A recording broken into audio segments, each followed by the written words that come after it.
For someone that had 4 days off, you would think that I'm like properly ready. But every time I come to work, I always feel so tired. It's like my normal at this point. Oh.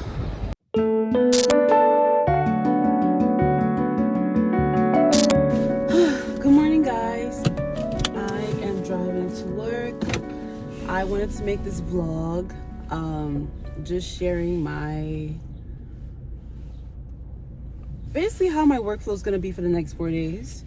So I'm going to be working 4 days in a row, back to back.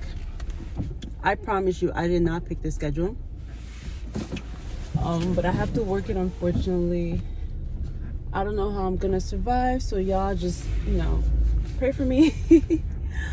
But, yeah. And I am running on, oh my gosh, if I tell you guys how much sleep I'm running on, you might be scared. So I'd rather not tell. But anyways, yeah, so that's what's gonna happen today. Oh my gosh, I can already tell this is gonna be shaky. But yeah, I'm just gonna take you guys through it. I really hope today is not crazy or hectic, because whatever patients I get today, most likely I'll be getting them for the next 4 days. And these 4 days this week has been pretty stressful for me because it's finals week as well. So in between going to work, I'm thinking about like finals and my exam. Like, I took my final exam last night, and that's pretty much why I was up late last night. And I didn't even do as good as I wanted to, but it's whatever. But yeah. Hopefully this vlog isn't boring. Hopefully I get to see or show you guys some cool stuff, or tell you guys about my day if it's pretty cool. But yeah. I'll see you guys there.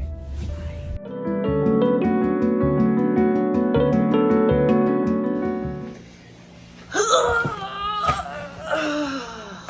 Sorry guys, don't mind me.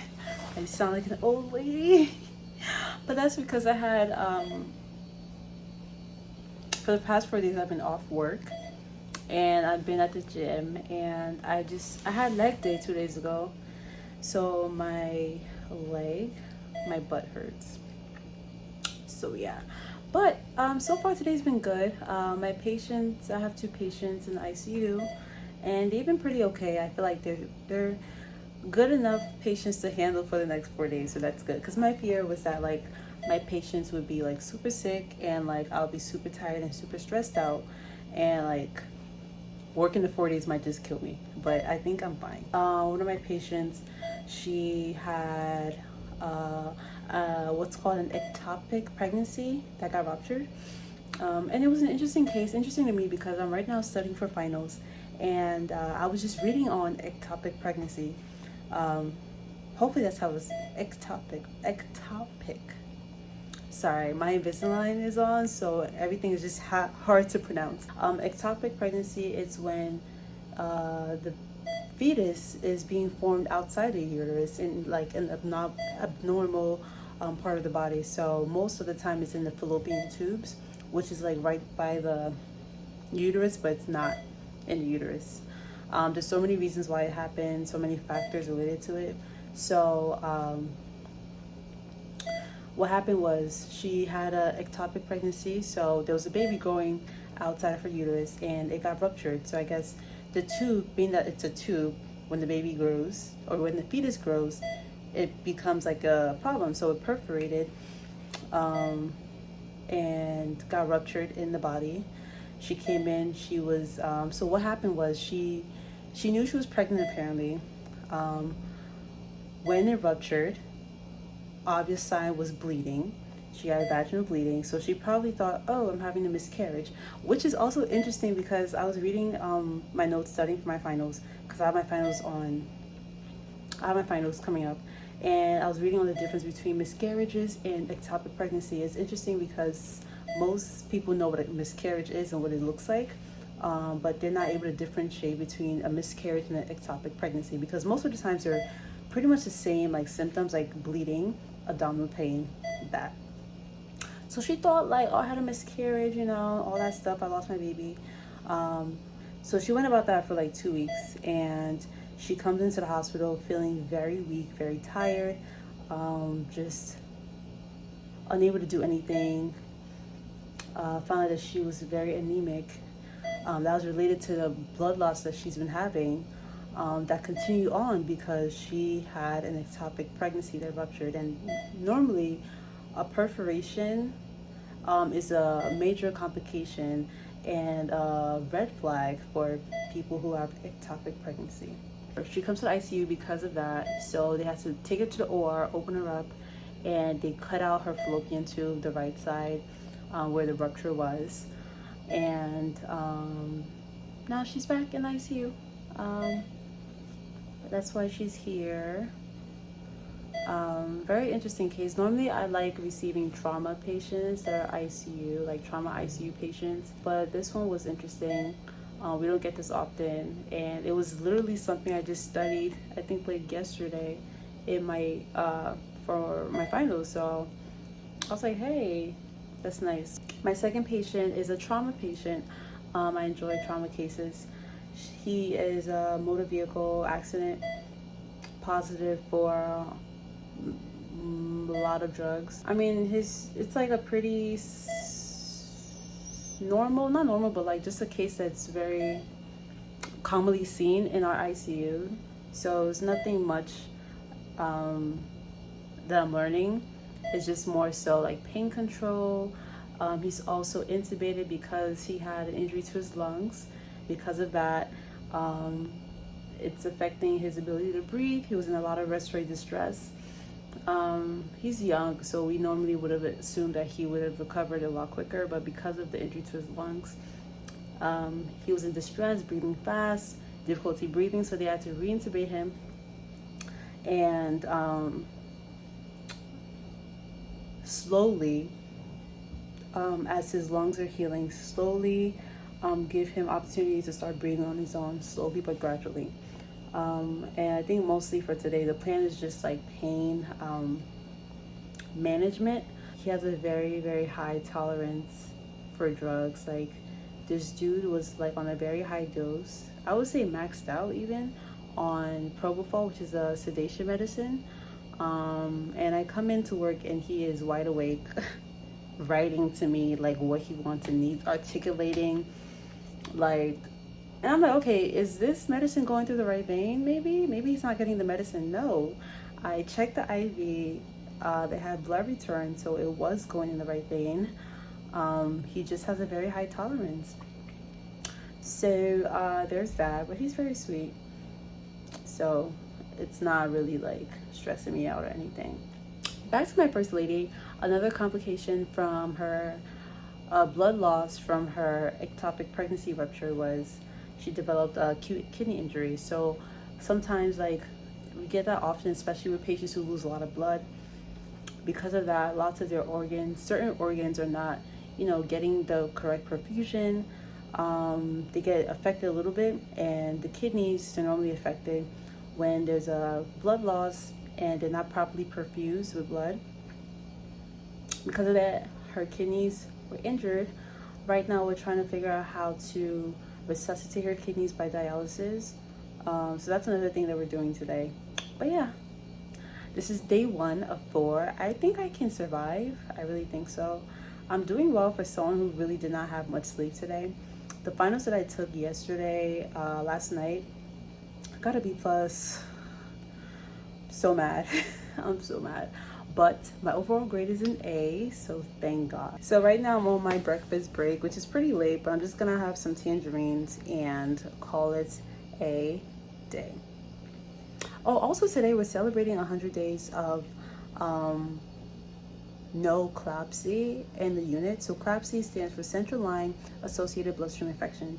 Most of our patients here get central lines, and central lines are at high risk for infection. So we're celebrating 100 days, which is pretty cute. They brought us this like decorated like lollipop thing. It's cute, but like I'm not really trying to eat candy because I'm trying to watch my figure. So yeah, But yeah, let me stop rambling because I have 4 days of content to give you guys. So I'll see you guys later. So guys, I am finally done. I'm so early. So I finally done work. But yeah, day one was not bad. Whenever I leave early, like I'm happy, but then I get a little nervous because I just want to make sure that I didn't forget anything. But then I think about it and I remember that I've come to accept the fact that I've started to learn how to work faster, and that's pretty much why I leave early, or earlier than I used to. The lighting here is amazing. All right, guys, let me go before someone thinks I'm weird. Still crazy. Welcome to day 2 of my 4-day work week. So when I came home last night, I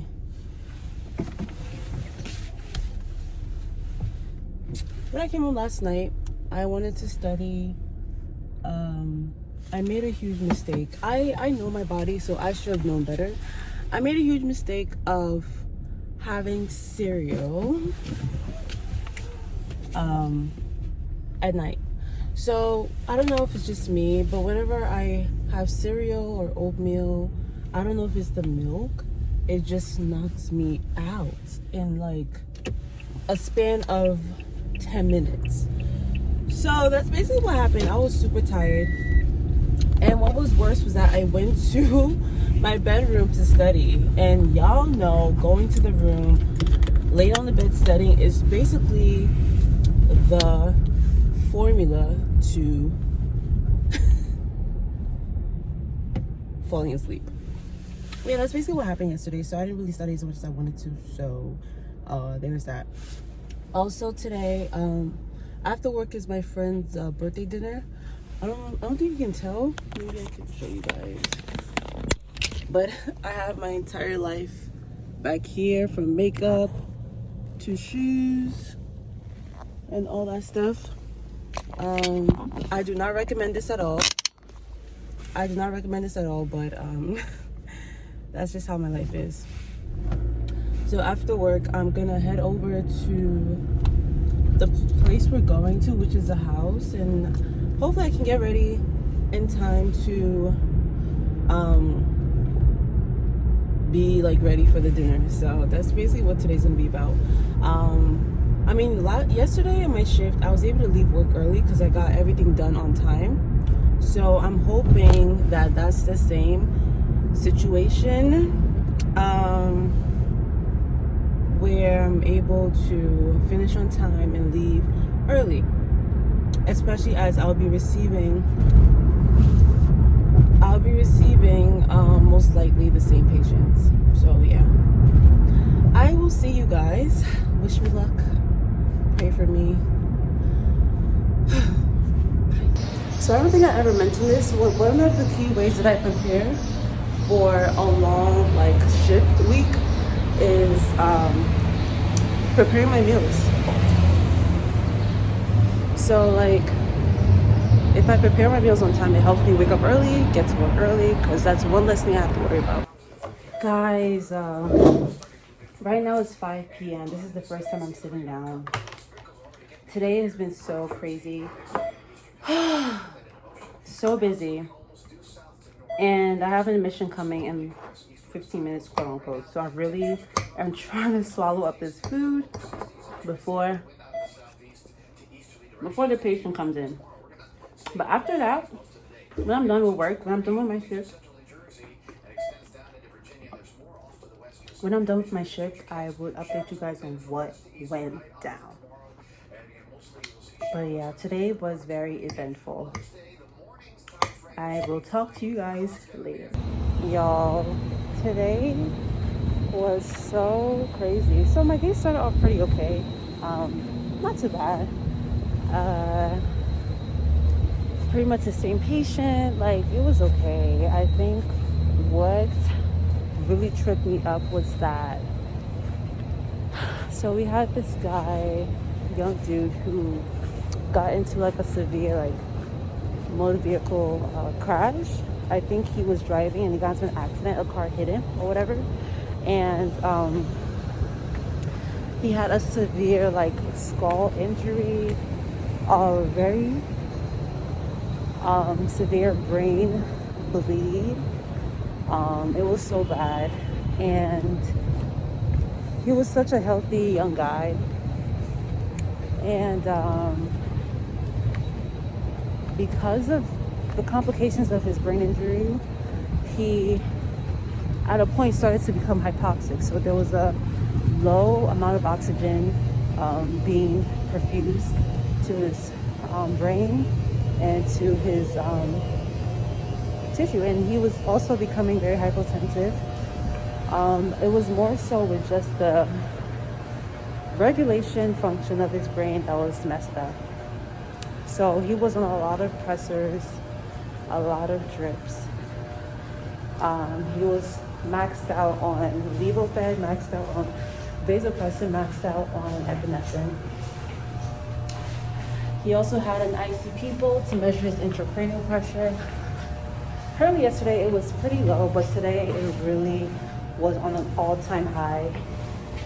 He came back from surgery because they took out part of his skull to relieve the pressure. But that didn't help at all. So, with that being said, when he came back from surgery, like I mentioned, all pressors, max dosage that could be given. Intracranial pressure was in the 100s, which is very dangerous. So basically there was a herniation, a lot of swelling, or just a lot of pressure. So long story short, this dude coded. So yeah, he coded and everything, and we had to perform CPR. He coded and everything, we had to perform CPR. And then, his pressure will come back up. We'll draw labs. Oxygen saturation was very low, in the 20s. At a point, it was single digits. It was really bad.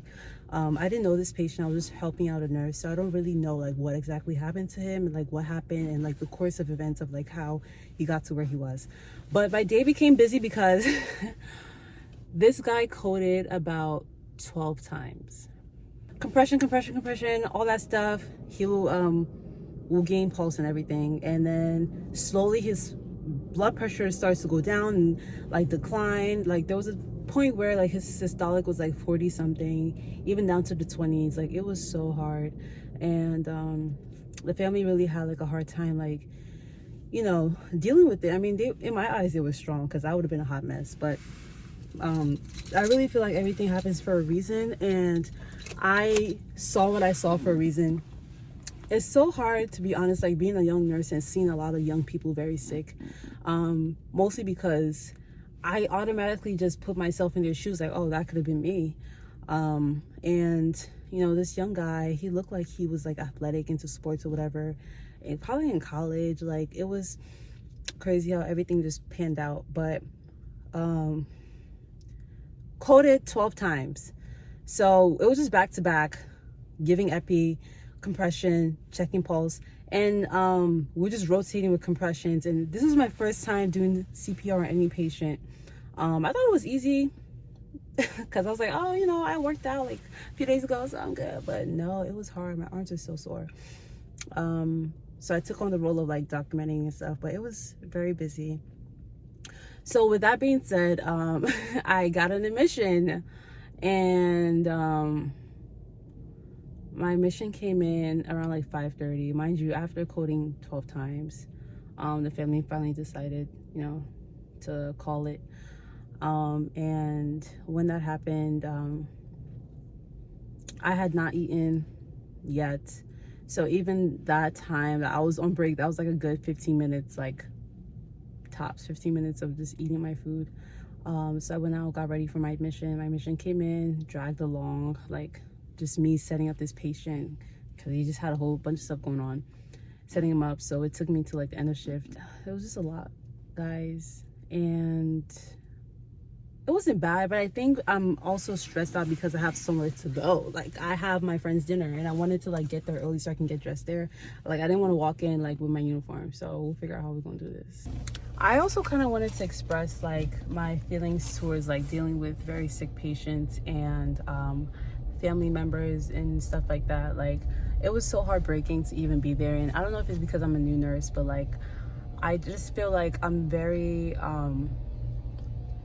emotional when it comes to these things, like and I think that's, as healthcare professionals, like knowing like the role that you play in people's lives, like you're kind of there in like the worst moment of their lives, because no one wants to be in the hospital. And I just feel like, you know, that particular moment, just being in the room of a young boy who was like passing away, and the family that was there, they were praying and stuff, and being a woman of faith, like it's just very like it's hard, like, because I really try to, I'm still on the journey of understanding my role, like spiritual wise, like how, like, you know, how, where I'm placed is very important, and what role I should play in terms of like just in patients' lives and in lives of families and stuff like that. And it was just very heartbreaking because I saw the grief in their eyes. I saw like the pain. I saw the hope. I saw like, you know, just the faith and stuff that they had, and it really moved me. I don't know, man. I feel like I might need some kind of like therapy or something, to talk to somebody, like call somebody and just really talk to them, not just anybody, but like a professional. But yeah, today was crazy in that aspect.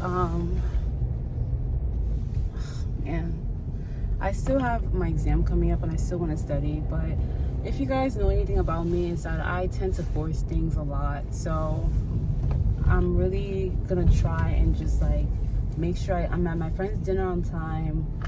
I have time to get dressed and everything, and then I'm gonna go home and study a little bit. So yeah, bye.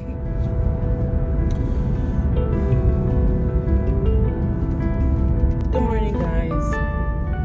This is my day 3 of work. I'm sure you can tell like the difference in like my energy level from day 1 to day 3.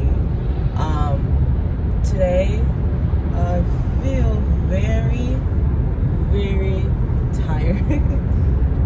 Hopefully this coffee that I have will help me, but yeah, I'm exhausted. Last night, dinner with my friends last night was so fun.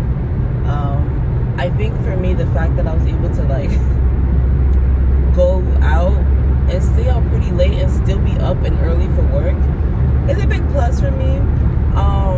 I know that, I think it's because I'm young, I'm able to handle this stuff, but maybe when I'm older, my body would not probably be able to handle this spontaneity of me. Okay, so there's that. So like, this video is not to have anyone, like, I'm not encouraging anybody to be like me, but I'm just showing you how I live my life and how I try to make a balance between work, school, and social life. Speaking of school, y'all, I've been at work for 3 days. I mean, I did do a lot of studying before I started this work shift, so there's that. But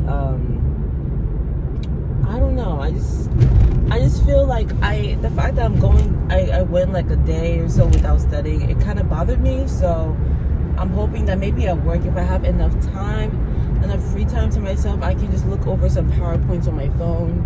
I can do a little studying, at least so that I don't go like a day or so without looking at my textbook or my PowerPoints or my notes. But yeah, there's that. So I hope everyone has a good day, because I am about to go to work and get this money. All right, bye guys. Hey guys, so I am on my first break, kind of later than usual. So I'm actually so upset this morning because when I was driving on my way to work, I had my cup of coffee and I was just getting out of my street and took the first sip of coffee. Next thing I know, I feel something cold on my belly. Basically had coffee leak on my pants and my shirt. So now I have my uniform jacket here to wear for the day, but it's cold anyway, so I'm not worried. Had my same patient from the first day who was a motor vehicle accident, also a drug user, a drug addict, so we're just doing a lot of pain control. Today he finally got extubated. He was on intubated and connected to a ventilator. Today he got extubated, so that was exciting. He right now has oxygen through his nose and he's talking and stuff. It's yeah, it was nice. My admission from yesterday, I have him now. So what's interesting was that he had something called an aortic dissection and got a procedure called a TVAR. I can explain that later because right now I just have like 15 minutes to just get a quick snack and go back to work. But truth be told, when I was told about his condition, I did not know anything about aortic dissections and TVAR. I didn't even know what that was, but I had to be like, yeah, just act like I knew what I was saying. But earlier this morning when I came back to work, I looked up the entire process of like an aortic dissection, how it works, what are the causes, risk factors, and all that stuff, and how it's different from an aortic aneurysm. And it helped me further understand like what his condition was and why he came to the hospital and all that stuff. So honestly, like for any new grad, any new nurses, don't feel like dumb for looking things up, because sometimes in the hospitals you're not going to get certain cases often. So I can't just rely on my nursing school knowledge just to survive. Like I have to make sure that I refresh my memory and knowledge about different things. So that's what I did, and it helped me understand like why he had what he had. Like I said earlier, it's like a long story. I can definitely let you guys know about it if you want to, if I feel like it, to be honest. But yeah, it was pretty cool.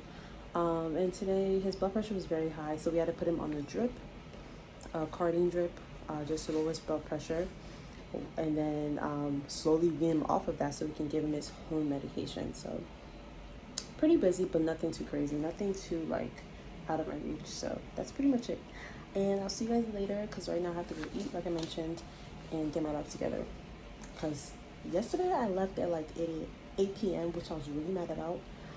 But today I want to leave at 7:30 on the dot. Okay? Bye, guys. Well, here you have it, guys. Today marks day 3 of 4. I'm doing so well so far. Pulling through. My patients today have been pretty okay.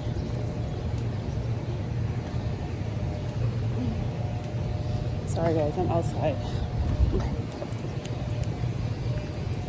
But yeah, my patient's been pretty okay. One of them got extubated. It was a cute moment. He was like, oh my gosh, I can talk. He's like always so anxious. He got extubated. We did a swallow evaluation. He's swallowing good. So we started him on regular food. So the mom is happy. Everyone's happy. Happy moments. My other patient, so I just found out that if I'm not mistaken, it was like a thoracic endovascular aortic repair. And the vasculature, or the vessels that they were working on, are the ones that perfuse the spine. And the spine that, like, sends signals to the peripheral nerves. So today, after he had surgery yesterday. So today, they really wanted to make sure that his peripherals, not peripherals, but like his extremities are working. Making sure that he can wiggle his toes, move his feet. Where's my key? Okay, but yeah, like I mentioned, so we had to make sure his arms and legs are moving, pulses are fine. So today for the final test, they really wanted him to see if he can move. They had him stand up and try to walk. He was very weak on his legs, but he did move his legs. Today was okay. Another day, guys. I'm actually surprised that I'm still like having this energy. I think it's the coffee that I had this morning. So yeah, I'm gonna try and really study. It's 7:52. I'm kind of late. Like I was done early, but I was just trolling around a little bit. So I'm gonna go home quickly, shower, eat some food. So hopefully around like 9 o'clock ish, I should be ready to get some hardcore studying done before I go to bed. So I will see you guys later, and you have a good one. Bye. Hey guys, so do I have Aww.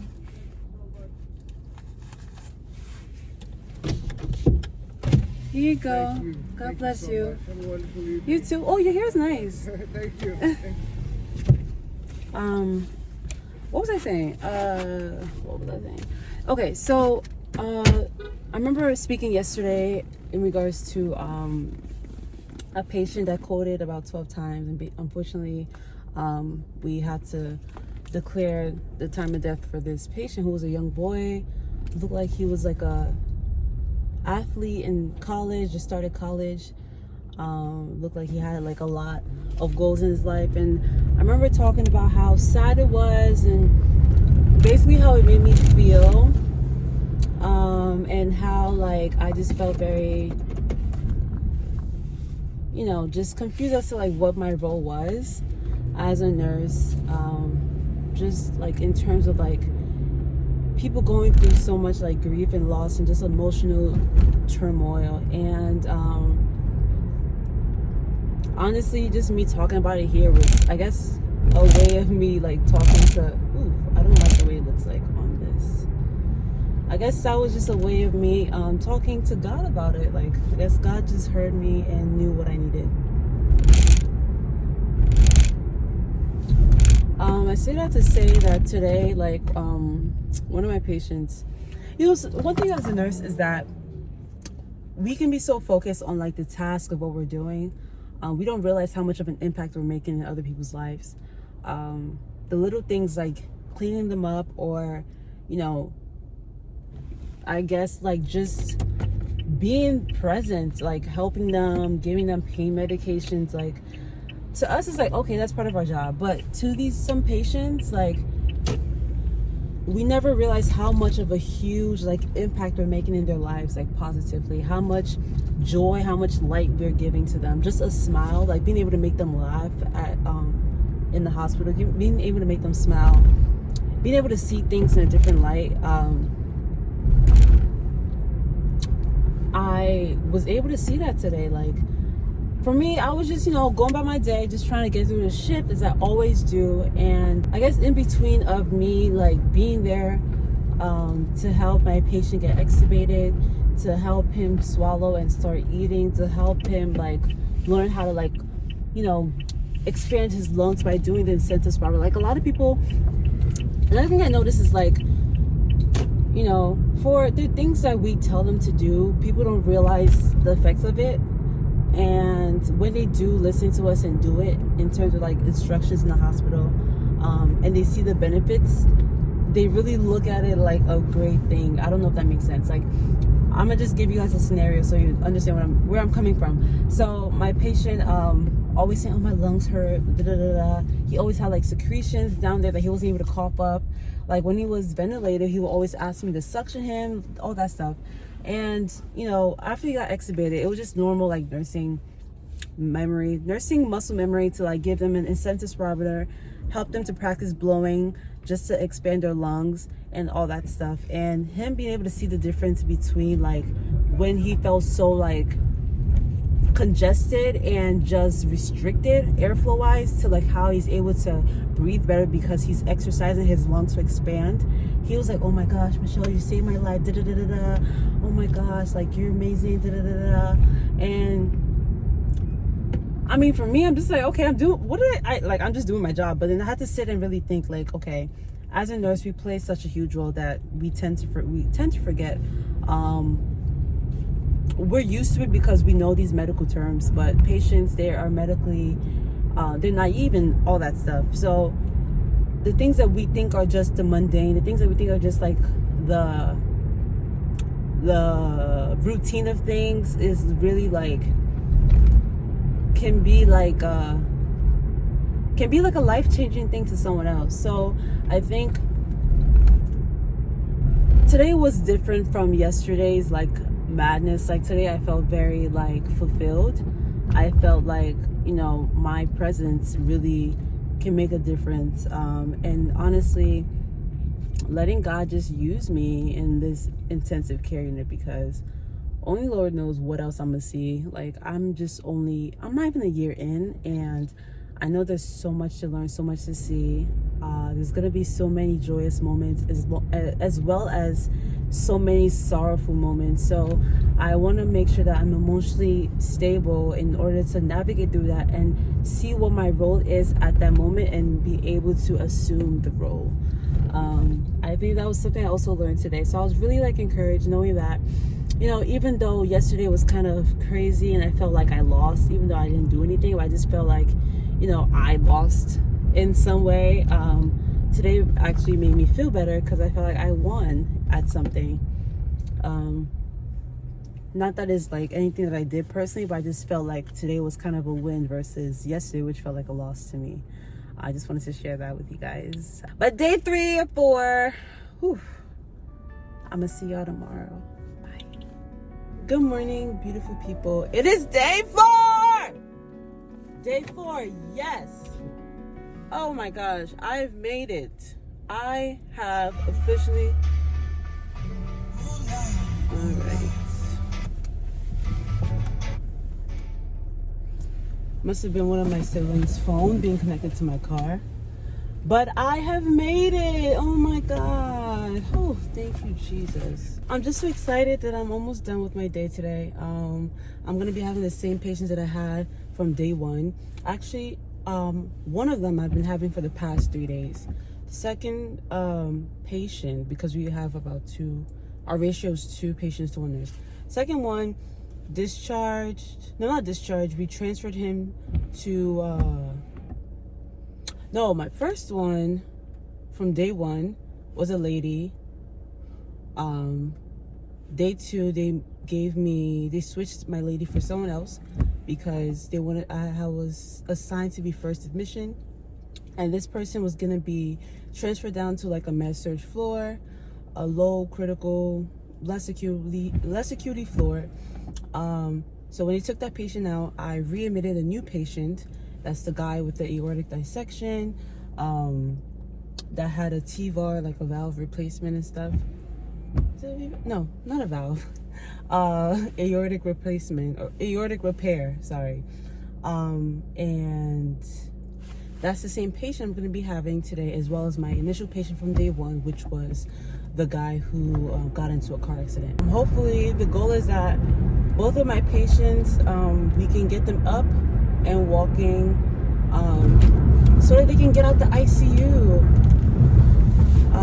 We all know as nurses, our goal is early ambulation. So I'm trying to get you out. Give me someone new. Let me learn.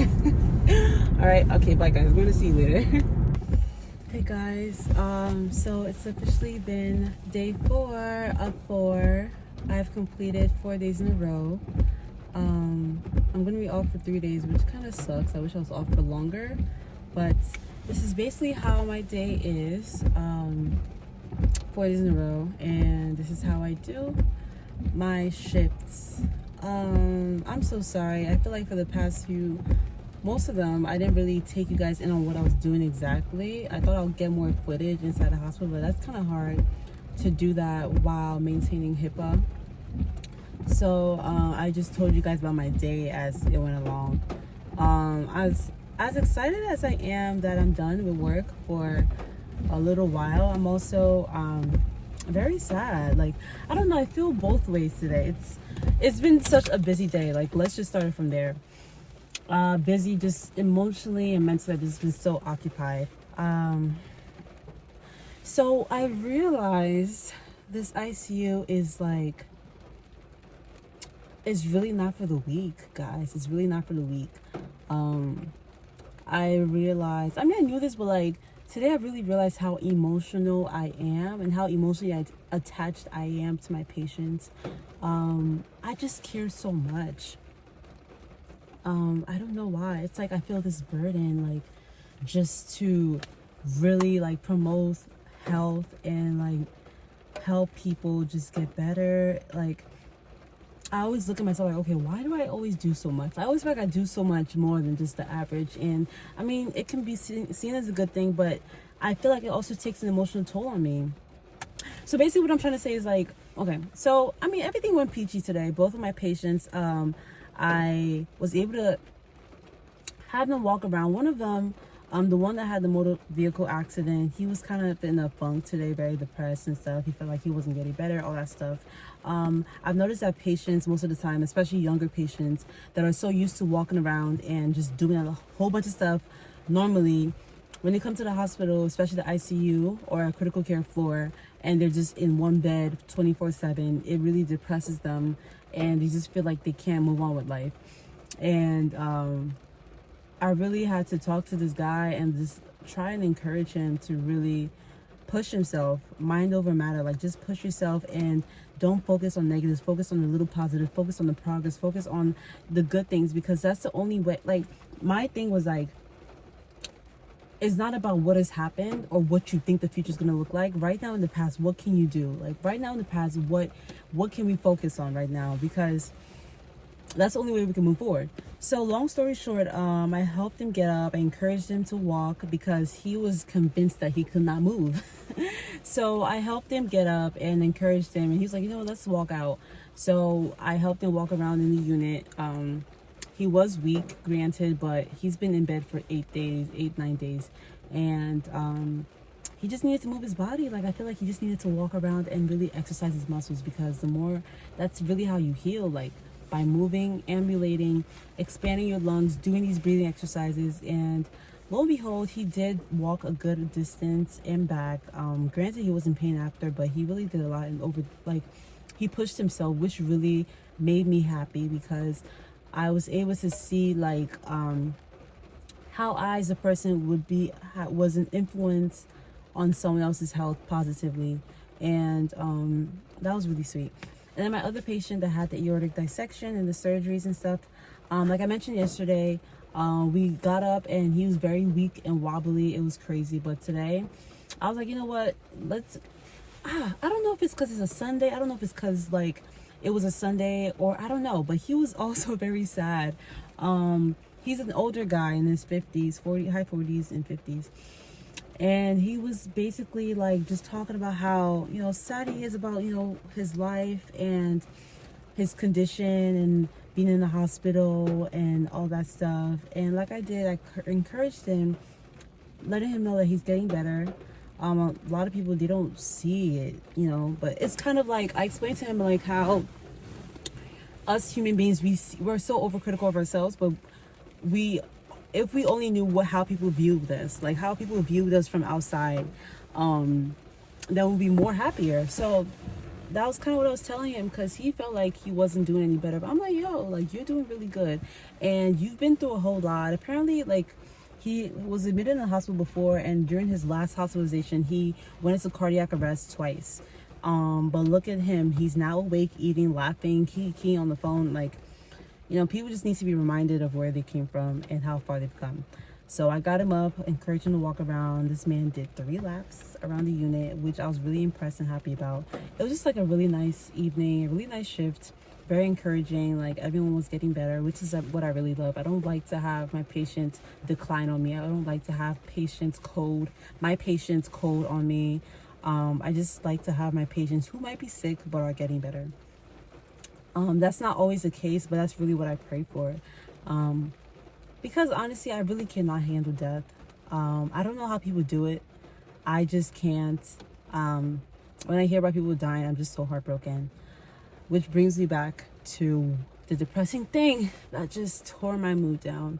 So a few days ago, I mentioned, not a few days, probably like yesterday or 2 days ago, I don't even remember. Anyways, I mentioned earlier about a patient where we had to call a code on him 12 times and perform chest compressions and do the whole CPR and all that stuff about 12 freaking times. So today I was on Instagram and I saw some people post him, rest in peace and all that stuff. Yeah, it really hit me because, man, it's just so sad. I'm really realizing, like, I don't know if people come home and really think like this. Nursing is really not for the weak, especially ICU nursing. Like, there are a lot of things that are out of our control, but the things that are in our control, we shouldn't take them lightly. Like, we're dealing with people's lives. We're dealing with life and death. Maybe one mistake or one decision we make may not entirely mess up their entire lives, but it's like a domino effect. It's like something that can build up into something. So if you're doing things in the right direction, it can build up to greater outcomes. If you're doing things in the wrong direction, it can turn out to worse outcomes. Not saying it pertains to any of these patients, but it's just something I've noticed on my way to work, like on my way back home when I was just driving home. As a nurse, I really should take my role seriously. It's hard, but like, it's not just patients, it's family. It's like I have to see them. And my thing is that when I saw this patient in the room, I saw him as just a patient. Granted, like, the family was there and everything, so I knew he had a family and stuff.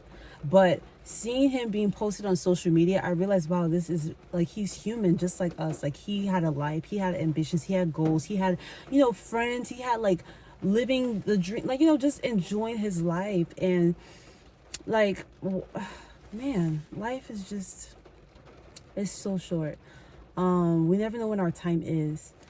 But working in a hospital, like, it's a privilege to really be a part of someone, it's a privilege being a part of a community or like a group or something that can help, that focuses on healing people and focuses on bringing them back to life, basically.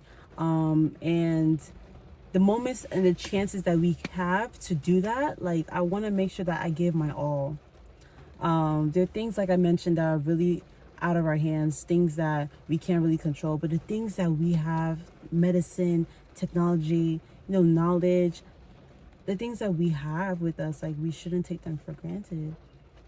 I don't know, man, it saddened me, but it kind of encouraged me to really, like, just put my all in. And especially my journey to be a nurse practitioner, my focus is really prevention of diseases. Like, it's more, what do they call it? Primary prevention, like promoting health. I really want to be out in the community, just helping people get to a point in their lives where they're living a life with optimal health and, just having healthy living lifestyle and just doing things that help prevent diseases. I want, like, preventative care. I just really want to help people, especially the underserved. Like, working where I work is really a blessing in disguise. Like, I knew where I wanted to work, but God really placed me where I am for a reason. Like, I have seen so many things that I never really would have known about. I've been exposed to so much, cultural differences, so much environmental differences. Like, I deal with people who really are not in the same, like, living situation, economic situation as I am. I'm able to see people's lives from their perspective. Like, it's crazy. And I think God has given me a heart of empathy. God has given me a heart that's able to, like, connect with people in a different way. And I probably wouldn't have been able to know what I know now if I worked somewhere else. I wouldn't have been able to impact the way I've impacted if I worked someone else. But yeah, there's my rants. I just realized a lot today, and there's so much more work to do within me. I really pray to God that, like, I get more clarity on, where this whole journey is with nursing. It can be a beautiful ride, and the sad parts are really sad, but the beautiful parts are really beautiful. But yeah. there's my little spiel. Thank you guys so much for joining me on my journey, my 4-day week. I'm gonna go home, well, go into the house, shower, eat, and yeah, go back to studying for my final. I love you guys so much. Make sure you like this video. If you liked it, give it a thumbs up. Make sure you comment your thoughts. Make sure you subscribe to my channel and share with a friend. I love you guys so much. Thank you for your support. And yeah, see you in the next video. Bye.